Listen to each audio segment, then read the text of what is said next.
से स्टार्ट करते हैं। वन नेशन वन इलेक्शन हम लोगों ने ऑलरेडी कवर कर रखा पहले भी, ठीक। फिर भी हम लोग कर लेते हैं 129वां amendment act, 129th amendment act बहुत इंपॉर्टेंट है। ये अमेंडमेंट एक्ट आपको याद होना चाहिए कौन सा अमेंडमेंट एक्ट से इसको लाया जा रहा है।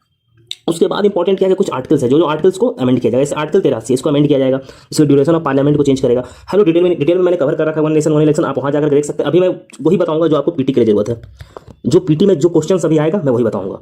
172 से duration of state legislature change करेगा। 327 से जो power of parliament to make provision with respect to the election and legislature, जो भी उसके रिस्पेक्ट में वो चेंज करेगा। और आर्टिकल 82 इंसर्ट करेगा डिलिमिटेशन वाला कि क्या प्रोसेस होगा, क्या प्रोसीजर होगा, स्टेट डिसॉल्व हो जाएगा, तो ये सब चीज। तो ये 4 आर्टिकल आपको मस्ट है, आपको याद होना चाहिए।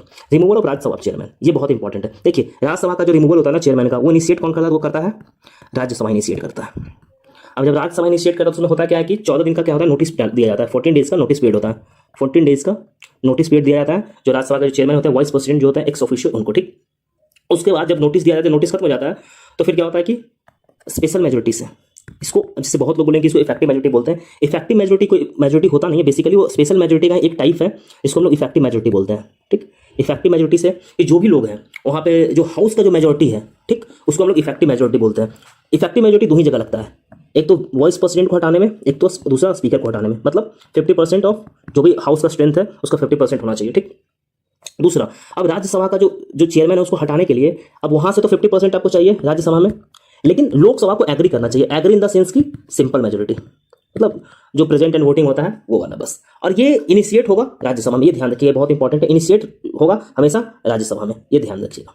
आगे हम लोग बढ़ते हैं, वन लाइनर हम लोग देखते हैं। जैसे देखिए अभी हाल फिलहाल में ही जो सुप्रीम कोर्ट के रिटायर्ड जज हैं जस्टिस वी रामासुब्रमण्यम, उनको नेशनल ह्यूमन कमीशन का चेयरमैन बना दिया गया है। नेशनल ह्यूमन राइट कमीशन का चेयरमैन किसको बनाया गया है, तो जस्टिस वी रामासुब्रमण्यम को, ठीक। आगे हम लोग देखते हैं कि हिमाचल प्रदेश के चीफ जस्टिस किसको बनाया गया है, तो जस्टिस गुरमीत सिंह सांडेवाला को।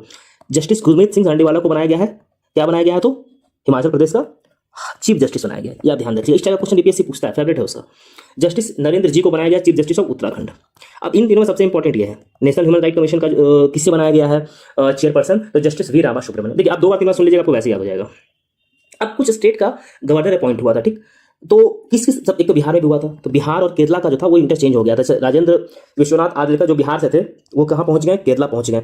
और जो केरला से आरिफ मोहम्मद खान थे वो पहुंच गए कहाँ, तो बिहार पहुंच गए। तो ये इंटरचेंज हुआ था। उसके अलावा जो मणिपुर से हैं वो अजय भल्ला हैं, उड़ीसा से जो है डॉक्टर हरि बाबू काम करती हैं, मिजोरम से कौन है, तो विजय कुमार सिंह है, ठीक। ये अब 3 आर्टिकल आप याद कर लीजिए साथ साथ। तो आर्टिकल 153 में क्या है कि गवर्नर का जो अपॉइंटमेंट है कि हर स्टेट में गवर्नर होना चाहिए।